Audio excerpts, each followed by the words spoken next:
Assalamualaikum warahmatullahi wabarakatuh. Kami dari kelompok 3 akan menjelaskan tentang pengaruh budaya luar terhadap kebudayaan Indonesia. Adapun anggota kelompok dari kelompok 3 adalah Arlanda Nisa Rahma dengan NIM 2004561, Nandita Putri Suwandi dengan NIM 2005343, Elsa Agustina dengan NIM 2008265, Lin Herlina dengan NIM 2008952, Adinda Diah Permata dengan NIM 2009163, dan Siti Utami Mutmainah dengan NIM 2009349. Nah, pada kesempatan kali ini, kelompok kami akan membahas yang pertama, proses masuknya budaya luar ke Indonesia. Yang kedua, kerajaan Hindu dan Buddha yang ada di Indonesia. Yang ketiga, pengaruh kebudayaan Hindu-Buddha terhadap budaya Indonesia. Yang keempat, proses masuknya Islam ke Indonesia. Yang kelima, ada kerajaan Islam yang ada di Indonesia. Yang keenam, bukti pengaruh kebudayaan Islam terhadap kebudayaan Indonesia. Dan yang ketujuh adalah pengaruh kebudayaan Barat terhadap kebudayaan Indonesia. Untuk itu, mari kita simak penjelasan dari kelompok 3. Bismillahirrahmanirrahim. Assalamualaikum warahmatullahi wabarakatuh. Perkenalkan, nama saya Nandita Putri Suwandi dengan NIM 2005343. Di sini saya akan menjelaskan bagaimana sih proses masuknya kebudayaan Hindu-Buddha ke Indonesia. Nah, ternyata agama Hindu-Buddha merupakan agama dan kebudayaan yang pertama kali datang ke Indonesia. Ada beberapa teori yang dapat membuktikannya. Apa saja sih? Nah, mari kita bahas. Yang pertama ada teori Vaishya. Teori ini dikemukakan oleh N.J. Combe. Menurut beliau, para pedagang dari India membawa masuk agama dan kebudayaan Hindu-Buddha ke Indonesia. Para pedagang kuno datang dan menetap di Indonesia, sehingga lama-kelamaan agama dan kebudayaan Hindu-Buddha tersebar ke masyarakat Indonesia. Yang kedua ada teori Ksatria. Teori ini dikemukakan oleh F.D.K. Bosch. Beliau berpendapat bahwa agama dan kebudayaan Hindu-Buddha dibawa oleh para prajurit yang kalah dan jenuh terhadap peperangan yang terjadi di India. Mereka pergi dari India menuju Indonesia, dan di Indonesia para ksatria mendirikan koloni sebagai tempat tinggal. Yang ketiga ada teori Brahmana. Teori ini dikemukakan oleh J.C. Van Leur. Menurut beliau, pada zaman dulu, pemimpin suku dan raja-raja Indonesia mengundang para Brahmana dari India untuk datang ke Indonesia dalam rangka melegitimasi kekuasaan sehingga kedudukan mereka dapat sejajar dengan kedudukan raja-raja dari India. Dan yang terakhir ada teori arus balik. Teori ini dikemukakan oleh G. Cordes. Beliau berpendapat bahwa agama dan kebudayaan Hindu-Buddha berkembang dan disebarluaskan oleh masyarakat Indonesia itu sendiri. Pada awalnya, rakyat Indonesia datang ke India untuk mempelajari agama Hindu-Buddha. Kemudian mereka pulang dengan membawa pengetahuan mengenai Hindu-Buddha lalu menyebarkan pada rakyat Indonesia. Materi selanjutnya akan dijelaskan oleh teman saya.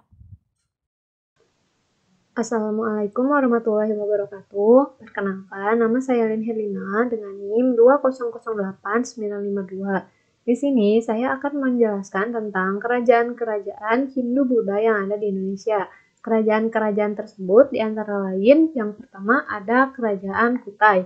Kerajaan Kutai dengan nama asli Kutai Martadipura merupakan kerajaan Hindu tertua yang ada di Indonesia dengan aliran agama Hindu Siwa. Letaknya ada di Muara Kaman, tepatnya pada hulu Sungai Mahakam, Kalimantan Timur.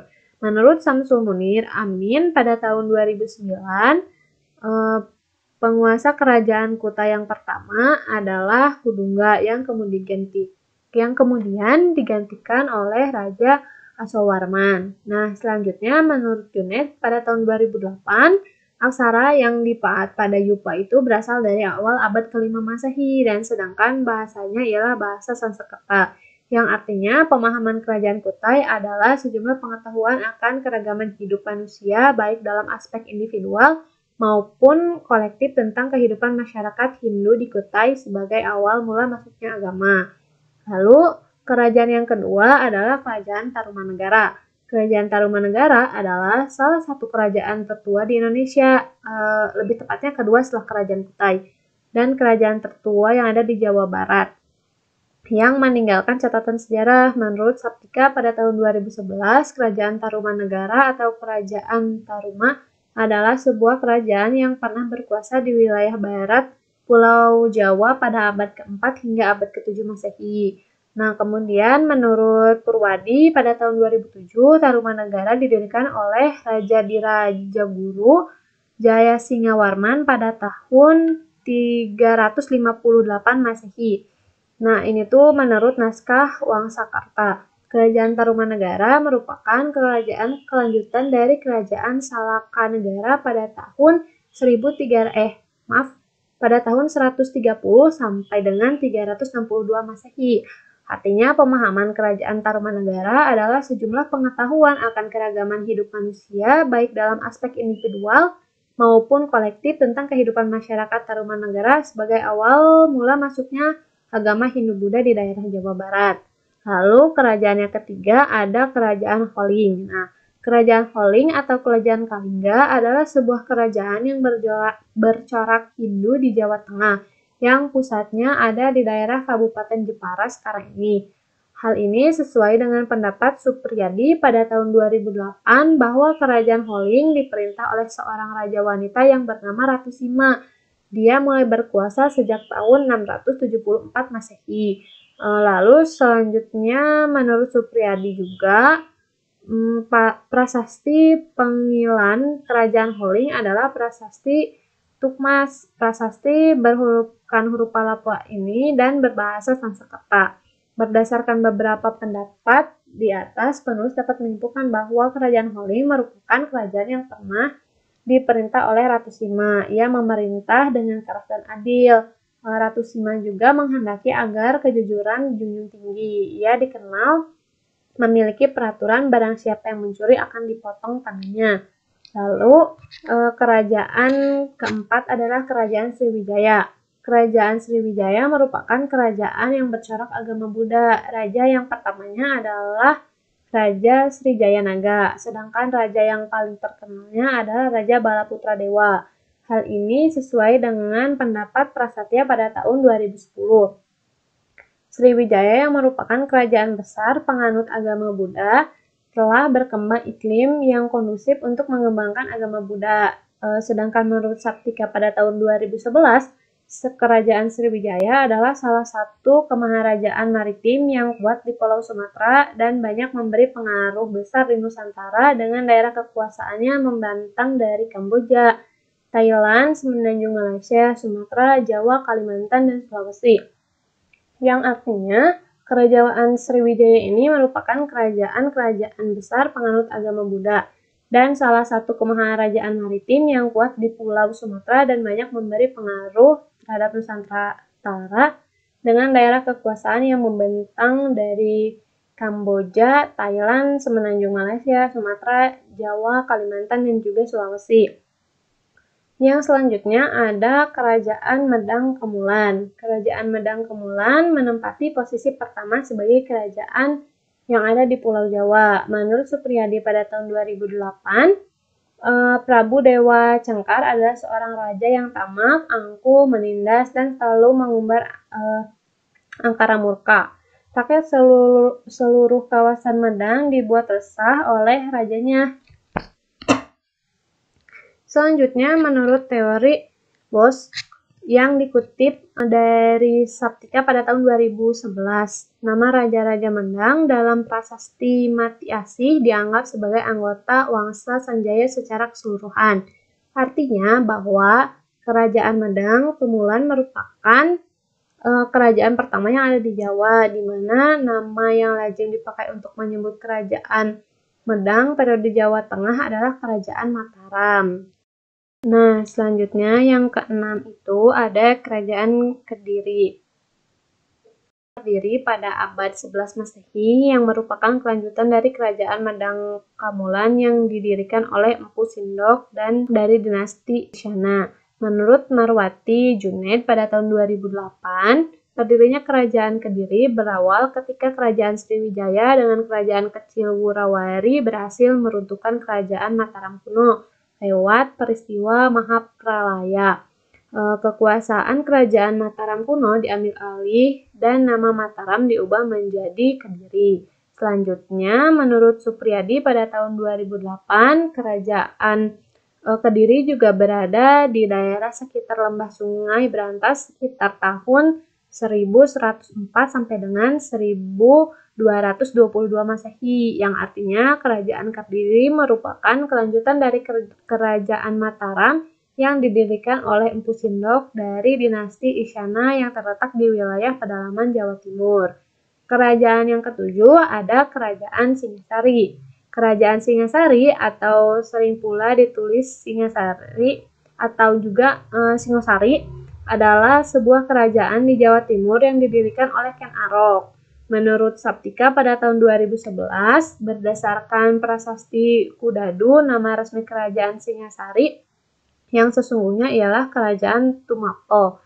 Menurut Negara Kertagama, ketika pertama kali didirikan pada tahun 1222, ibu kota Kerajaan Tumapel bernama Kutaraja. Nah, sedangkan menurut Yatim pada tahun 2010 dengan kemenangannya Ken Arok dapat menguasai seluruh kekuasaan Kerajaan Kediri dan menyatakan dirinya sebagai raja di Singasari dengan gelar Sri Ranggah Raja Batara Sang Amurwawa Bumi. Artinya, Singosari adalah kerajaan yang didirikan oleh Ken Arok setelah memanfaatkan situasi politik Kerajaan Kediri yang didampingi oleh Kertajaya.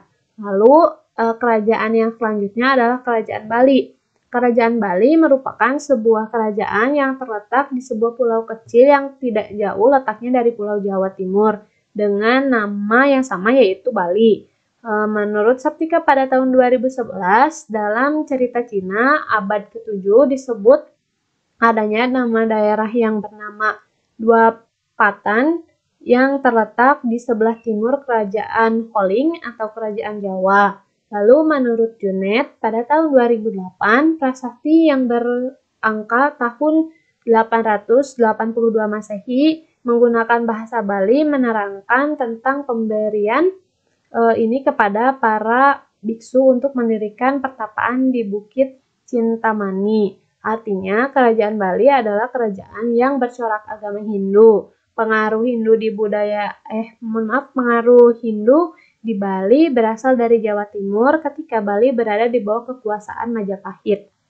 Lalu, kerajaan yang ke-9 adalah Kerajaan Pajajaran. Kerajaan Pajajaran adalah sebuah kerajaan Hindu yang diperkirakan beribu kota di Pakuan Bogor, Jawa Barat.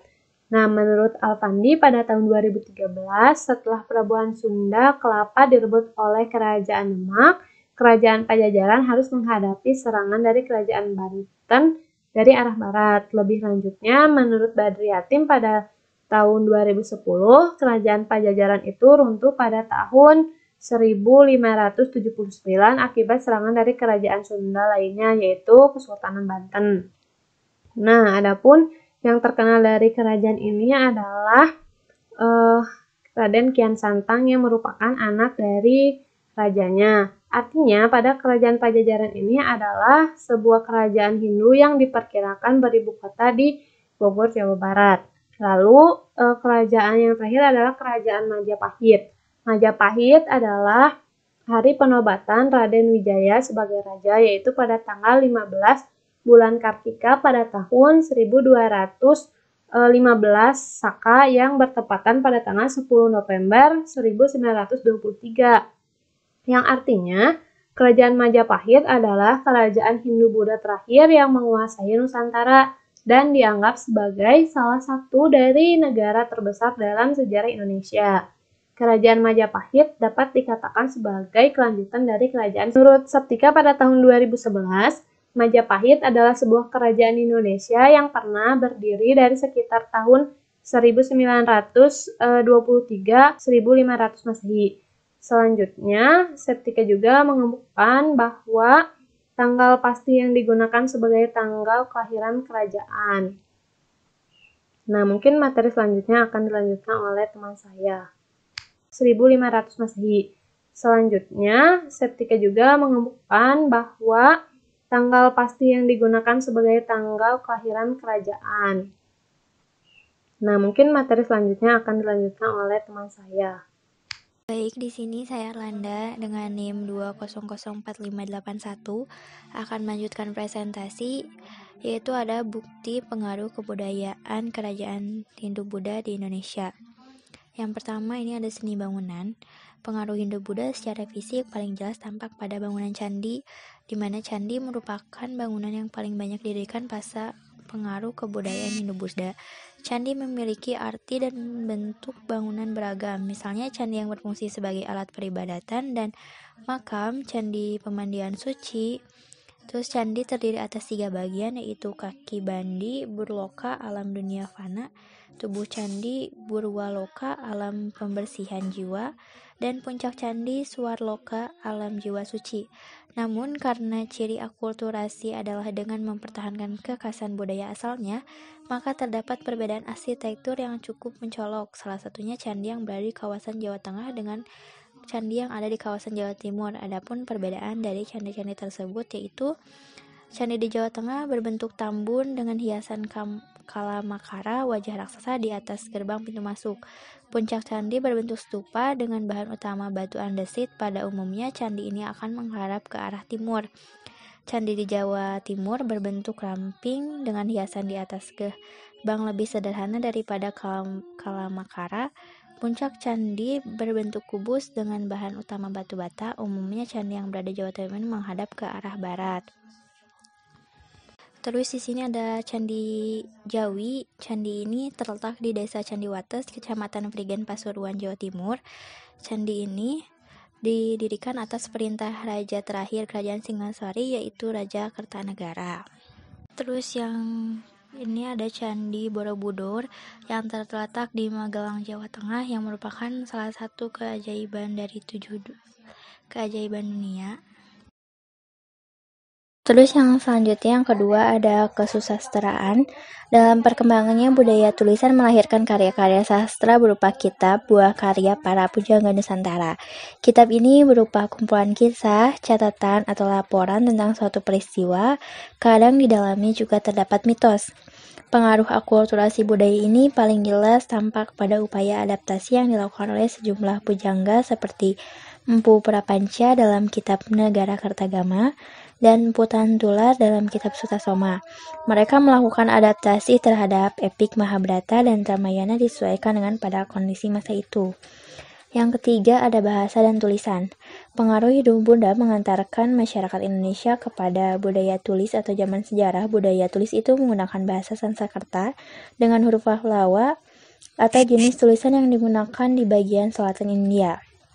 Dalam perkembangannya, huruf Pahlawa menjadi dasar dari huruf-huruf di Indonesia seperti huruf Kawi, Jawa kuno, Bali kuno, Lampung, Batak, dan Bugis Makassar. Sementara bahasa Sanskerta mengalami stagnasi karena digunakan hanya di lingkungan terbatas, yaitu di istana dan khusus digunakan oleh kalangan Brahmana. Budaya tulisan atau aksara dari masa Hindu-Buddha di Nusantara dikuatkan oleh bukti-bukti berupa prasasti dan kitab.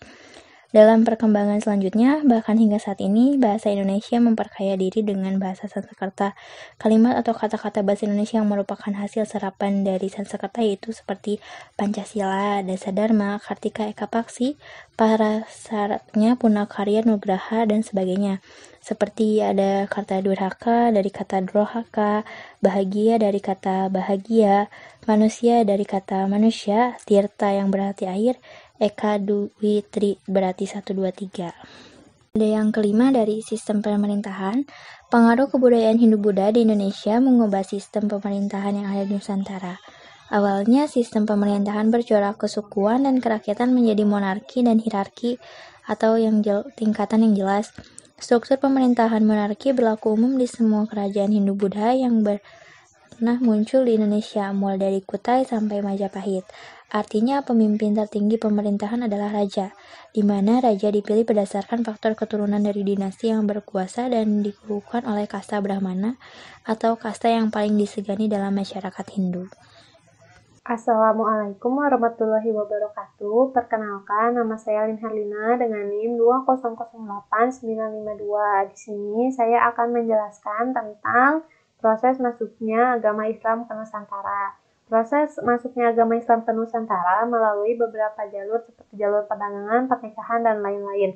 Terdapat juga beberapa teori yang menyatakan proses masuknya Islam ke wilayah Nusantara. Nah, di sini saya akan membahas teori-teori masuknya Islam ke Nusantara. Ada 5 teori masuknya Islam ke Nusantara. Yang pertama itu ada teori Arab. Pada teori ini menyatakan bahwa Islam masuk ke Nusantara sekitar abad ke-7 yang dibawa oleh para pedagang dari Arab. Tokoh-tokoh yang terkenal dari teori ini adalah Sriwijaya yang mengembangkan kekuasaannya, lalu juga ada Hamka. Hamka berpendapat bahwa Islam masuk ke Indonesia itu sekitar tahun 674 berdasarkan catatan Tiongkok. Saat itu, orang utusan dari Raja Alam bernama Tache datang ke kerajaan Koling atau kerajaan Jawa yang sedang diperintah oleh Ratu Sima. Tasi juga ditemukan dari berita Jepang yang ditulis sekitar tahun 748 Masehi. Nah, pada abad ke-7 juga, Selat Malaka sudah ramai dilintasi para pedagang muslim dalam perjalanan perdagangan menuju ke negara-negara di Asia Tenggara dan di Asia Timur. Lalu teori yang selanjutnya ada teori Cina. Teori ini juga menyatakan bahwa Islam masuk ke Nusantara pada abad ke-7, namun dibawa oleh para pedagang Cina yang beragama muslim. Nah, dari teori ini tidak menjelaskan tentang awal masuknya Islam, melainkan peran Cina dalam pemberitaan sehingga dapat ditemukan bukti-bukti bahwa Islam datang ke Nusantara itu pada awal abad Hijriah. Lalu, teori yang ketiga ada teori Persia. Dalam teori ini menyebutkan bahwa Islam masuk ke Nusantara itu sekitar abad ke-13. Dalam teori ini juga menganggap bahwa ada beberapa persamaan antara masyarakat Islam di Nusantara dengan masyarakat Islam yang ada di Persia.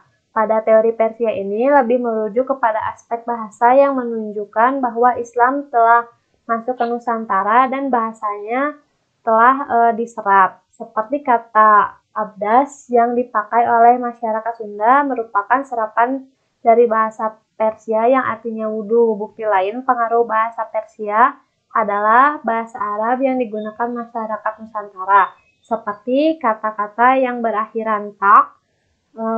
Apabila dalam keadaan wakof maka dibaca ha, seperti dalam kata sholatun dibaca salah. Selanjutnya ada teori dari India atau Gujarat. Teori ini menyatakan bahwa Islam datang ke Nusantara bukan langsung dari Arab, melainkan melalui India pada abad ke-13. Dalam teori ini juga disebut 5 tempat asal Islam di India, yaitu Gujarat, Cambai, Malabar, Coromandel, dan juga Bengal. Lalu yang kelima itu ada teori Turki. Teori ini diajukan oleh Martin van Drunessen yang dikutip dalam Mufli Hasbullah. Ia menjelaskan bahwa selain orang Arab dan Cina, Indonesia juga diislamkan oleh orang-orang Kurdi dari Turki. Nah, selanjutnya saya akan membahas strategi masuknya Islam ke Nusantara. Proses masuknya Islam ke Nusantara melalui beberapa cara, yaitu yang pertama, jalur perdagangan. Awalnya Islam merupakan sebuah komunitas kecil yang kurang berarti. Interaksi antar pedagang muslim dari berbagai negeri seperti Arab, Persia, anak benua India, Melayu, dan Cina yang berlangsung lama membuat komunitas Islam semakin berwibawa dan pada akhirnya membentuk masyarakat muslim. Selain pedagang, para penyebar agama Islam dari berbagai kawasan tersebut juga menyebarkan agama yang dianutnya dengan menggunakan sarana pelayaran. Nah, strategi yang kedua itu adalah strategi dakwah. Melalui jalur dakwah di hal yang dilakukan oleh para muwaligoh yang merangkap tugas menjadi pedagang. Proses dakwah tersebut pada mulanya dilakukan secara individual. Mereka melaksanakan kewajiban-kewajiban syariat Islam dengan mempertimbangkan kebersihan dan dalam pergaulan mereka menampakkan sikap sederhana. Lalu strategi yang ketiga ada perkawinan atau pernikahan. Perkawinan antara pedagang muslim, mubalighah dengan anak bangsawan Nusantara berawal dari kecakapan ilmu pengetahuan dan pengobatan yang didapati oleh tuntutan hadis Nabi Muhammad SAW. Ada di antara kaum muslim yang berani memenuhi sayembara yang diadakan oleh raja dengan janji bahwa barang siapa yang dapat mengobati putrinya, apabila perempuan akan dijadikan saudara, sedangkan apabila laki-laki akan dijadikan menantu. Dari perkawinan dengan putri rajalah Islam menjadi lebih kuat dan berwibawa. Lalu strategi yang selanjutnya adalah strategi pendidikan. Setelah kedudukan para pedagang mantap, mereka menguasai kekuatan ekonomi di bandar-bandar seperti Gresik. Pusat-pusat perekonomian itu berkembang menjadi pusat pendidikan dan penyebaran Islam. Pusat-pusat pendidikan dan dakwah Islam juga di Kerajaan Samudra Pasai berperan sebagai pusat dakwah pertama yang didatangi pelajar-pelajar yang mengiringi mubalighah lokal, diantaranya mengiringi Maulana Malik Ibrahim ke Jawa. Lalu strategi yang terakhir itu adalah strategi kultural. Pada awalnya, kegiatan Islamisasi itu selalu menghadapi benturan dengan tradisi Jawa yang banyak dipengaruhi oleh agama Hindu dan Buddha. Setelah kerajaan Majapahit runtuh, kemudian digantikan oleh kerajaan-kerajaan Islam. Di Jawa, kerajaan Islam menyesuaikan dengan budaya lokal, sedangkan di Sumatera adat yang menyesuaikan dengan kebudayaan Islam. Mungkin itu saja materi yang dapat saya sampaikan. Materi selanjutnya akan dilanjutkan oleh teman saya. Assalamualaikum warahmatullahi wabarakatuh. Perkenalkan, saya Siti Utami Mutmainah dengan NIM 2009349 akan menjelaskan mengenai kerajaan Islam yang ada di Indonesia. Nah, yang pertama ada Kerajaan Samudra Pasai. Kerajaan Samudra Pasai terletak di Aceh, persisnya di Aceh Utara, Kabupaten Lok Semawe. Kerajaan Samudra Pasai ini merupakan kerajaan Islam pertama di Indonesia. Kerajaan ini didirikan oleh Merah Silu pada tahun 1267 Masehi. Bukti-bukti arkeologis keberadaan kerajaan ini adalah ditemukannya makam Raja-Raja Pasai di Kampung Gedong, Aceh Utara. Makam ini terletak dekat reruntuhan bangunan pusat kerajaan Samudra di desa Beringin, Kecamatan Samudra, sekitar 17 km sebelah timur Lok Semawe. Di antara makam raja-raja tersebut, terdapat nama Sultan Malik As-Saleh, Raja Pasai pertama. Malik As-Saleh adalah nama baru Merah Silu setelah ia masuk Islam, dan merupakan Sultan Islam pertama di Indonesia. Ia kurang lebih berkuasa selama 29 tahun, yaitu antara 1297 sampai 1326 Masehi. Kerajaan Samudra Pasai merupakan gabungan dari kerajaan Pase dan Perlak, dengan raja pertamanya yaitu Malik As-Saleh. Pada masa jayanya, Samudra Pasai merupakan pusat perniagaan penting yang dikunjungi oleh para saudagar dari berbagai negeri, seperti Cina, India, Syam, Arab, dan Persia. Komoditas utama adalah lada. Pada masa pemerintahan Sultan Malik At-Thohir, kerajaan Samudra Pasai mengeluarkan mata uang emas yang disebut dirham. Uang ini digunakan secara resmi di kerajaan tersebut. Di samping sebagai pusat perdagangan, Samudra Pasai juga merupakan pusat perkembangan agama Islam. Nah, selanjutnya yang kedua ada Kerajaan Aceh Darussalam. Kerajaan ketiga ada Kesultanan Malaka. Nah, Kesultanan Malaka ini merupakan sebuah kerajaan Islam Melayu yang berdiri di tanah Malaka. Kerajaan ini pertama kali dibentuk dan didirikan oleh para Meswara pada tahun 1405 Masehi.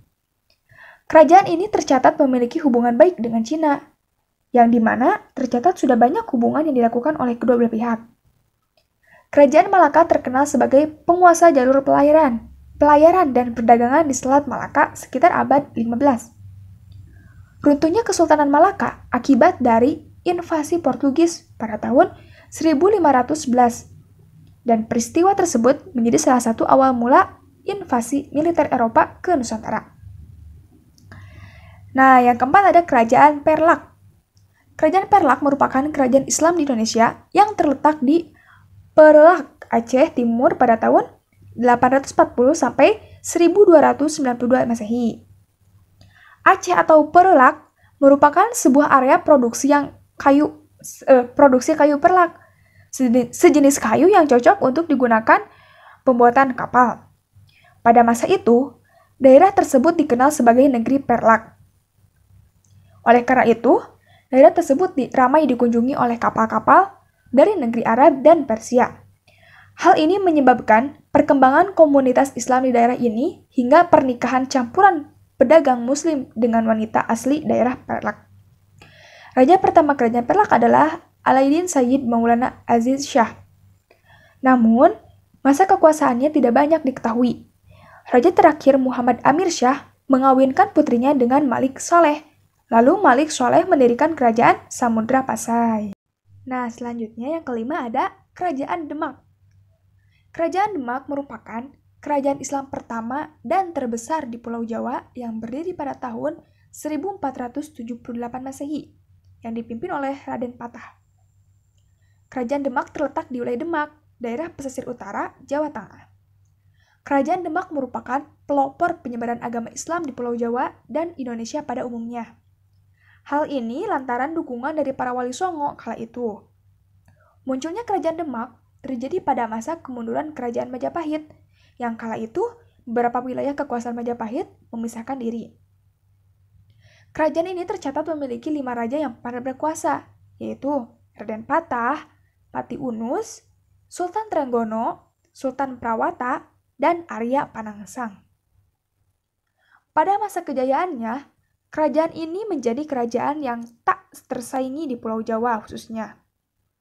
Kemunduran Kerajaan Demak dipicu oleh perang saudara antara Pangeran Surowijoyoto dan Trenggana yang berujung saling bunuh antar saudara untuk merebut tahta Kerajaan Demak. Pada tahun 1554 Masehi, Kerajaan Demak mengalami keruntuhan akibat pemberontakan Hadiwijaya atau Jakatingkir. Oleh Hadiwijaya, pusat kekuasaan Kerajaan Demak dialihkan ke daerah Pajang, sehingga berdirilah Kerajaan Pajang. Dan yang keenam ada Kerajaan Islam Pajang. Kerajaan Pajang berdiri sebagai kelanjutan dari Kerajaan Demak setelah mengalami keruntuhan. Pajang didirikan oleh Sultan Hadiwijaya atau biasa disebut Jakatingkir, yang berasal dari Pengging, yakni di lereng Gunung Merapi. Ia adalah menantu Sultan Trenggono yang diberi kekuasaan di Pajang. Pasca membunuh dan merebut kekuasaan Demak dari Arya Panangsang, seluruh kekuasaan dan benda pusaka Demak dipindahkan ke Pajang. Jakatingkir mendapat gelar Sultan Hadiwijaya dan sekaligus menjadi raja pertama Kerajaan Pajang. Islam yang semula berpusat di pesisir utara Jawa atau Demak dipindahkan ke pedalaman, membawa pengaruh yang besar dalam penyebarannya. Selain Islam yang mengalami perkembangan, politik juga mengalami perkembangan loh. Pada masanya, Jakatingkir memperluas kekuasaannya ke arah timur hingga Madiun di area pedalaman tepi aliran Sungai Bengawan Solo. Pada tahun 1554, Jakatingkir mampu menduduki Blora dan Kediri pada tahun 1577 Masehi. Karena kerajaan Pajang dengan raja-raja di Jawa Timur sudah bersahabat, pada tahun 1581, Jakatingkir mendapat pengakuan sebagai Sultan Islam oleh raja-raja penting di Jawa Timur. Nah, yang ketujuh ada Kerajaan Mataram Islam. Kerajaan Mataram Islam merupakan sebuah kerajaan Islam yang berdiri di Pulau Jawa pada abad ke-16. Pusat pemerintahan Kerajaan Mataram Islam terletak di Kota Gede, Yogyakarta. Kerajaan ini dipimpin oleh dinasti yang mengaku sebagai keturunan Majapahit, yaitu keturunan Ki Ageng Sela dan Ki Ageng Pemanahan. Awal mula Kerajaan Mataram Islam adalah dari kadipaten yang berada di bawah Kesultanan Pajang dan berpusat di Bumi Mentaok. Kemudian diberikan kepada Ki Ageng Pemanahan sebagai hadiah atas jasa yang diberikannya. Raja yang berdaulat pertama adalah Sutawijaya atau Penembahan Senapati, yang merupakan putra Ki Ageng Pemanahan. Pada masa pemerintahan Sutawijaya, kerajaan ini mendapat kerajaan independen. Kerajaan Islam Mataram mengalami masa kejayaan pada masa pemerintahan Mas Rangsang atau Sultan Agung pada tahun 1613 sampai 1645 Masehi. Sultan Agung berhasil melakukan ekspansi ekspansi dan menguasai hampir seluruh wilayah di tanah Jawa. Ia juga melakukan perlawanan kepada VOC dengan bekerja sama dengan Kesultanan Banten dan Kesultanan Cirebon. Kerajaan Mataram Islam atau yang disebut dengan bahasa Jawa Nagari Kesultanan Mataram menerapkan kerajaan berbasis pertanian dengan berasaskan ajaran Islam. Kerajaan Mataram Islam meninggalkan beberapa peninggalan seperti Kampung Matraman di Batavia atau Jakarta, seperti persawahan di Pantura, Jawa Barat, penggunaan Hana Cakara, dan lainnya. Yang selanjutnya ada Kerajaan Islam Cirebon. Kerajaan Cirebon atau Kesultanan Cirebon adalah kesultanan Islam yang cukup besar di Jawa Barat pada abad 15-16 Masehi. Kesultanan Cirebon pertama kali didirikan pada tahun 1430 dan penguasa atau sultan pertamanya yaitu Pangeran Walangsungsang sebagai Sultan Cirebon I yang menjabat dari tahun 1430 sampai 1479. Kemudian pada tahun 1479, Sultan Cirebon I menyerahkan jabatan dan kekuasaannya kepada Sunan Gunung Jati, yang tidak lain adalah keponakannya sendiri, dan menjabat sebagai Sultan Cirebon II. Sultan atau penguasa kerajaan Cirebon selanjutnya adalah Sultan Abdul Karim, yang merupakan penguasa Kesultanan Cirebon terakhir sebelum terbagi menjadi dua, yaitu Kesultanan Kesepuhan dan Kesultanan Kanoman.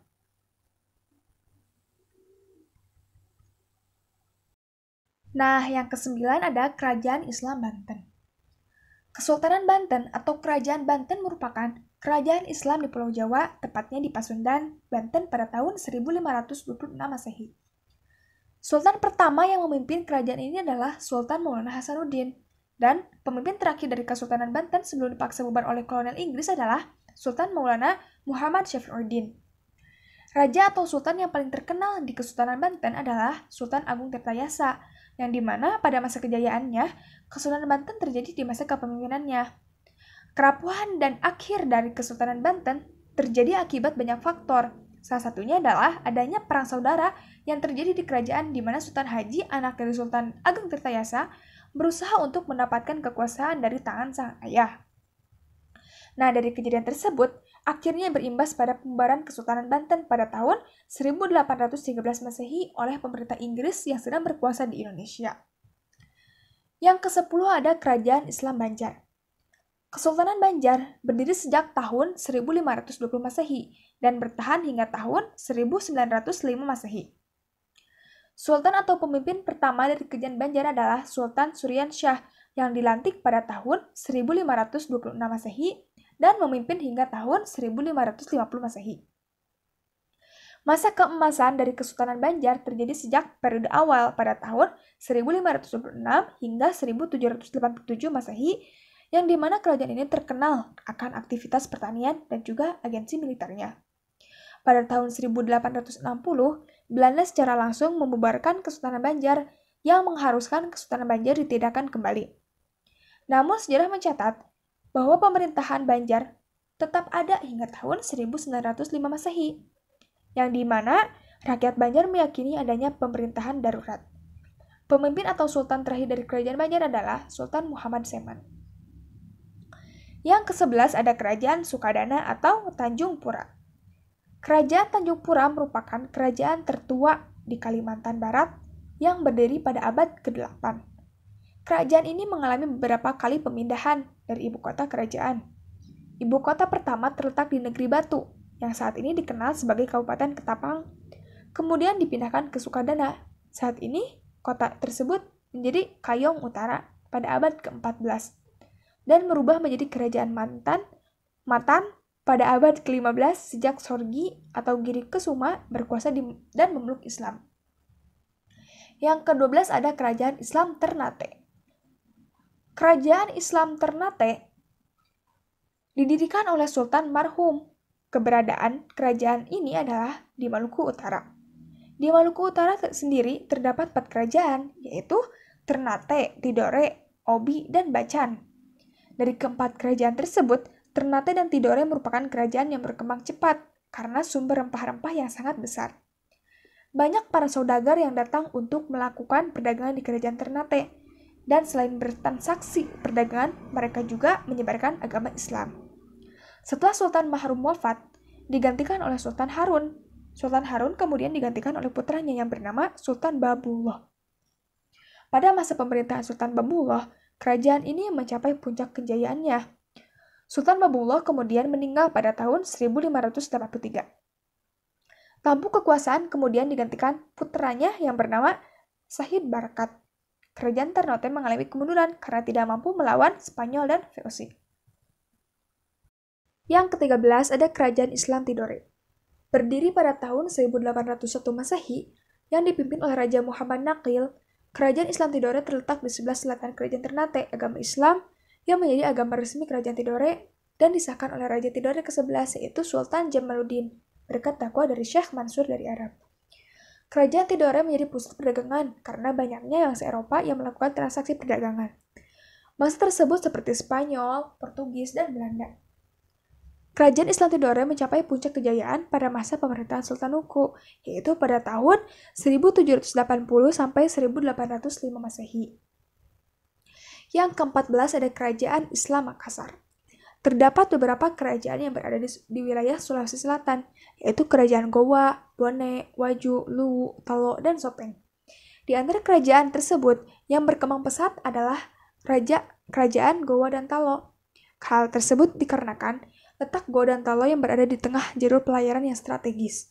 Oleh karena itu, kedua raja dari kerajaan maju itu memutuskan untuk bergabung dan mendirikan Kerajaan Islam Makassar dengan raja pertamanya adalah Sultan Alauddin. Kerajaan Islam Makassar ini gemar menyebarkan dakwah Islam.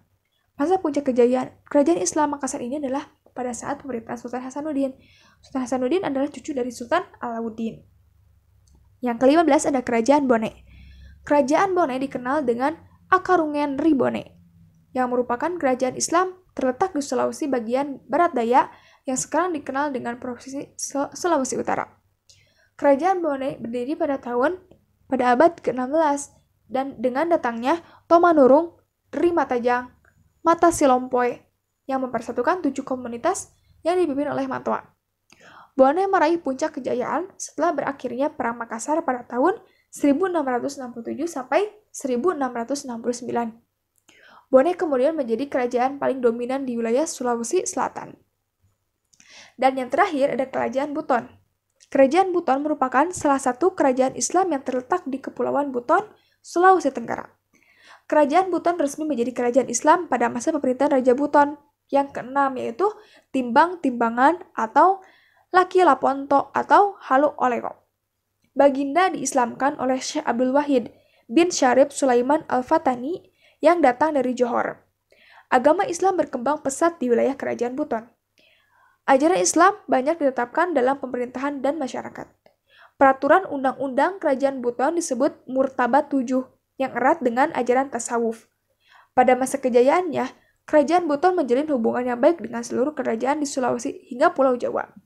Hubungan diplomatik ini membuat perekonomian wilayah Kerajaan Buton lebih baik karena hubungan perdagangan. Cukup sekian dari saya, dan materi selanjutnya akan dilanjutkan oleh teman saya. Terima kasih, mohon maaf apabila ada kesalahan. Assalamualaikum warahmatullahi wabarakatuh. Assalamualaikum warahmatullahi wabarakatuh. Perkenalkan, nama saya Elsa Agustina dengan NIM 2008265. Saya akan melanjutkan pembahasan mengenai bukti pengaruh kebudayaan Islam terhadap kebudayaan Indonesia. Dengan masuknya Islam, Indonesia kembali mengalami proses akulturasi, yaitu proses bercampurnya dua atau lebih kebudayaan karena percampuran bangsa-bangsa dan saling mempengaruhi, lalu melahirkan kebudayaan baru, yaitu kebudayaan Islam Indonesia. Masuknya Islam tersebut tidak berarti kebudayaan Hindu-Buddha di Indonesia itu hilang. Islam merupakan salah satu agama yang masuk dan berkembang di Indonesia dan memiliki penganut agama terbesar atau terbanyak di dunia. Menilik sejarah Islam, terlihat bahwa Islam masuk dan menyebar ke Indonesia nyaris tanpa ada ketegangan dan konflik. Islam dengan mudah diterima oleh masyarakat sebagai sebuah agama yang membawa kedamaian, Sekalipun kala itu masyarakat sudah mempunyai sistem kepercayaan tersendiri, baik berupa animisme maupun agama Hindu-Buddha. Bukti dari pengaruh kebudayaan Islam terhadap kebudayaan Indonesia itu sangat banyak sekali. Dan yang paling mencolok yaitu pada sistem pencaharian atau ekonomi. Pada kebudayaan Hindu-Buddha, mata pencaharian masyarakat Indonesia itu agraris, seperti pertanian atau bercocok tanam. Oleh karena itu, masyarakat terisolasi di pedalaman Indonesia. Sedangkan ketika Islam masuk, pengaruh terhadap mata pencaharian masyarakat yaitu perdagangan. Sehingga masyarakat berdagang dan bahkan terintegrasi atau terhubung dengan dunia internasional melalui jalur perdagangan purba, yaitu jalur sutra. Kemudian di Jawa, ada pengaruh kebudayaan pada kesenian, yaitu kesenian wayang, di mana wayang ini diadopsi dari kebudayaan Hindu-Buddha yang diislamisasi oleh salah satu wali Songo, yaitu Sunan Kalijaga.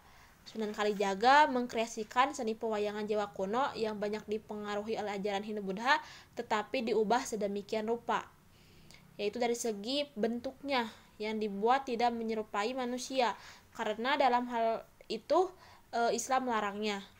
Cerita yang diangkat dalam kesenian wayang pun merupakan syarat dengan nilai dakwah atau menyebarkan agama Islam.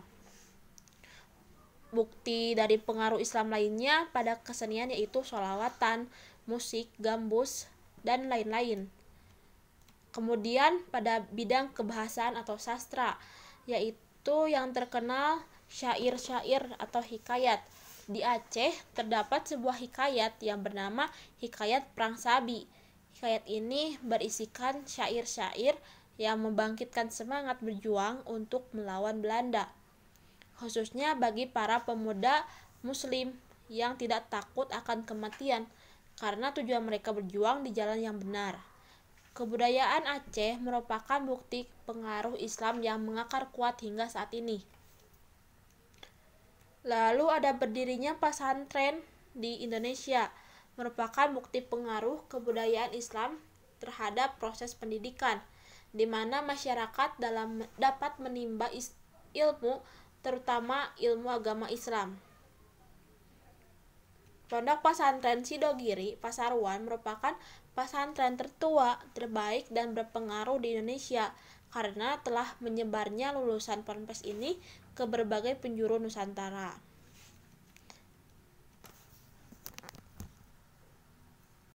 Selain itu, dalam bentuk bangunan-bangunan yang dapat kita lihat sampai saat ini, yaitu masjid atau makam.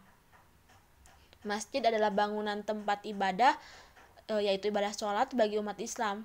Dalam bangunan masjid, pengaruh Islam terlihat dari seni ukir relief di Masjid Mantingan Jepara, Jawa Tengah, seperti dalam gambar.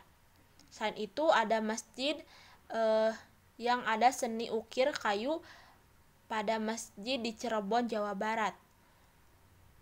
Lalu pengaruh Islam pada makam terlihat dari batu nisan Fatimah binti Maimun di Leran Gresik, Jawa Timur, yang dimana terdapat tulisan di baris ke-1 merupakan kalimat basmalah, dan baris kedua dan ketiga merupakan bacaan surat Ar-Rahman ayat 25-26. Selain makam Fatimah, juga ada makam Al-Malikus Sholeh di Beringan, Samudra Aceh, Nangro Darussalam, dan makam Troloyo di Mojokerto, Jawa Timur. Kemudian di Jawa memadukan antara upacara adat dengan dakwah Islam, ditunjukkan dengan adanya grebeg Maulud, yaitu sebagai tanda memperingati kelahiran Nabi Muhammad SAW, juga tak lepas dari bukti terima kasih kepada para ulama yang telah menyebarkan agama Islam di sana. Kemudian di masyarakat Sumatera Barat mengakui perlunya norma-norma adat yang tidak boleh bertentangan dengan nilai-nilai yang ditetapkan Islam. Adanya pepatah adat bersendi sara dan sara bersendikan kitabullah, memperkaya norma-norma adat di Sumatera Barat dengan Islam. Dan di berbagai tempat di Nusantara lainnya diadakan upacara adat dengan latar belakang terkait paham-paham tertentu dalam Islam, misalnya kenduri bubur suro, seperti dalam gambar. Ada juga asan-usen tabut, kanji asuro, dan lain-lain. Kemudian pengaruh lainnya yang dapat dilihat dan masih dilakukan sampai saat ini yaitu adanya upacara selamatan terhadap orang-orang yang telah meninggal yang sering disebut tahlil. Upacara ini diadakan mulai hari pertama sampai hari ke-7, lalu dilanjutkan pada hari ke-40, hari ke-100, dan hari ke-1000. Dan juga ada tradisi ke makam dengan menabur bunga dan menyiram makam dengan air. Mungkin itu pembahasan dari saya. Materi selanjutnya akan dilanjutkan oleh rekan saya. Terima kasih. Assalamualaikum warahmatullahi wabarakatuh. Saya Adinda Diah Permata akan menjelaskan mengenai pengaruh kebudayaan Barat terhadap kebudayaan Indonesia. Globalisasi merupakan hal yang tak asing terjadi dalam kehidupan sekarang ini. Hal tersebutlah yang menjadi awal mula masuknya budaya asing ke Indonesia, khususnya kebudayaan Barat yang dikenal dengan istilah westernisasi. Akan tetapi, globalisasi tidak serta-merta terjadi begitu saja. Terdapat hal-hal yang memicu timbulnya globalisasi. Beberapa di antaranya adalah sebagai berikut. A. Adanya perdagangan bangsa Tiongkok dan bangsa India. Globalisasi bermula pada tahun 1000 dan 1500 sebelum Masehi. Pada saat itu, Cina dan India mulai melakukan perdagangan ke negara-negara lain, baik melalui jalur darat maupun jalur laut. Akibat perdagangan antar negara inilah yang memunculkan rasa ketergantungan. Hubungan ketergantungan itulah yang akhirnya menjadi penggerak perdagangan global yang membawa pengaruh globalisasi. B. Terjadinya revolusi industri dan perkembangan teknologi. Revolusi industri yang dilakukan secara besar-besaran ini dimulai dengan ditemukannya mesin uap. Sebelum ditemukannya mesin uap, transportasi internasional pada zaman itu adalah transportasi laut yang masih mengandalkan angin. Dengan demikian, transportasi akan terhambat apabila angin bertiup dari arah yang berlawanan atau jika tidak ada angin sama sekali.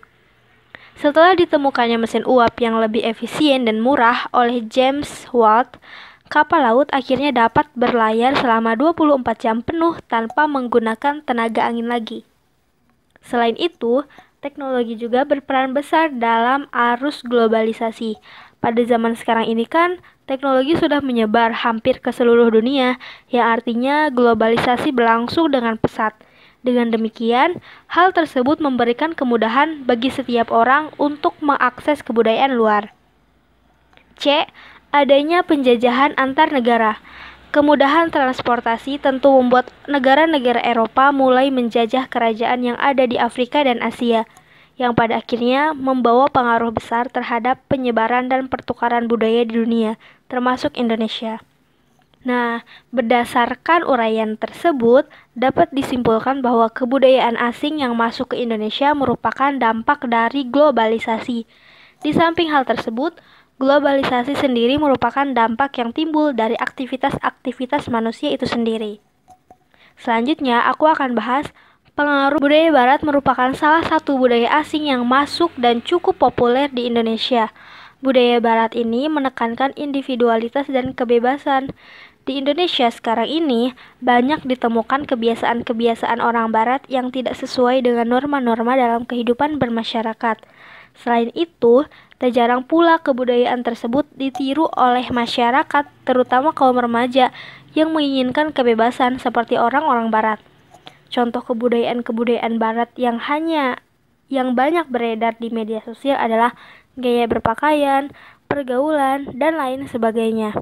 Walaupun demikian, globalisasi memberikan dampak positif dan negatif terhadap kebudayaan di Indonesia. Di antaranya adalah sebagai berikut. A. Dampak positif. Yang pertama, perubahan tata nilai dan sikap. Adanya modernisasi dan globalisasi dalam budaya menyebabkan pergeseran nilai dan sikap masyarakat yang semula irasional menjadi rasional. Yang kedua, Berkembangnya ilmu pengetahuan dan teknologi. Dengan berkembangnya ilmu pengetahuan dan teknologi, masyarakat menjadi lebih mudah dalam beraktivitas dan mendorong untuk berpikir lebih maju. Yang ketiga, tingkat kehidupan yang lebih baik. Dibukanya industri yang memproduksi alat-alat komunikasi dan transportasi yang canggih merupakan salah satu usaha mengurangi pengangguran dan meningkatkan taraf hidup masyarakat. Selanjutnya, dampak negatifnya, yang pertama, pola hidup konsumtif. Perkembangan industri yang pesat membuat penyediaan barang kebutuhan masyarakat melimpah. Dengan begitu, masyarakat mudah tertarik untuk mengonsumsi barang dengan banyak pilihan yang ada. Yang kedua, sikap individualistik. Masyarakat merasa dimudahkan dengan teknologi maju, membuat seseorang merasa tidak lagi membutuhkan orang lain dalam beraktivitas. Kadang, seseorang lupa bahwa mereka adalah makhluk sosial. Yang ketiga, gaya hidup kebarat-baratan. Tidak semua budaya barat baik dan cocok diterapkan di Indonesia. Budaya negatif yang mulai menggeser budaya asli adalah anak tidak lagi hormat kepada orang tua, kehidupan bebas remaja lebih menyukai dance dan lagu barat dibandingkan tarian dari Indonesia dan lagu-lagu Indonesia, dan lain sebagainya. Hal ini terjadi karena kita sebagai penerus bangsa tidak bangga terhadap sesuatu milik bangsa. Yang keempat, kesenjangan sosial. Apabila dalam suatu komunitas masyarakat hanya ada beberapa individu yang dapat mengikuti arus modernisasi dan globalisasi, maka akan memperdalam jurang pemisah antara individu dengan individu yang stagnan. Hal ini menimbulkan kesenjangan sosial. Kesenjangan sosial menyebabkan adanya jarak antara si kaya dan si miskin, sehingga sangat mungkin bisa merusak kebinekaan dan ketunggalikaan bangsa Indonesia. Nah, selanjutnya aku akan menjelaskan mengenai mempertahankan kebudayaan Indonesia. Indonesia memiliki nilai-nilai kebudayaan yang menjadi karakteristik bangsa Indonesia, seperti gotong royong, ramah tamah, sopan santun, dan jalinan silaturahim. Hal tersebut tentunya merupakan keistimewaan bangsa Indonesia yang harusnya dapat menjadikan seseorang mencintai dan melestarikan kebudayaan bangsa. Akan tetapi, karakter-karakter tersebut mulai hilang seiring dengan masuknya kebudayaan asing ke Indonesia. Dengan demikian, perlu kerjasama dari berbagai pihak untuk tetap melestarikan kebudayaan yang menjadi karakter bangsa. Beberapa cara yang dapat dilakukan untuk mempertahankan kebudayaan Indonesia agar tetap eksis seiring dengan masuknya kebudayaan asing adalah sebagai berikut. Yang pertama, menanamkan dan melaksanakan ajaran agama dengan sebaik-baiknya. Yang kedua, meningkatkan semangat nasionalisme, contohnya dengan mencintai produk dan kebudayaan dalam negeri. Yang ketiga, mengamalkan nilai-nilai Pancasila. Yang keempat, selektif terhadap kebudayaan asing yang masuk. Yang kelima, mempertahankan dan memperkokoh jati diri bangsa, dan lain sebagainya. Dengan dilaksanakannya hal-hal tersebut, diharapkan bangsa Indonesia akan terus mempertahankan kebudayaan nasional dan tidak mudah terpengaruh terhadap dampak negatif kebudayaan asing yang masuk ke Indonesia. Sekian dari saya. Wassalamualaikum warahmatullahi wabarakatuh. Sekian pemaparan dari kelompok 3. Diskusi selanjutnya akan dilanjutkan pada Google Classroom. Wabillahi taufik wal hidayah. Wassalamualaikum warahmatullahi wabarakatuh.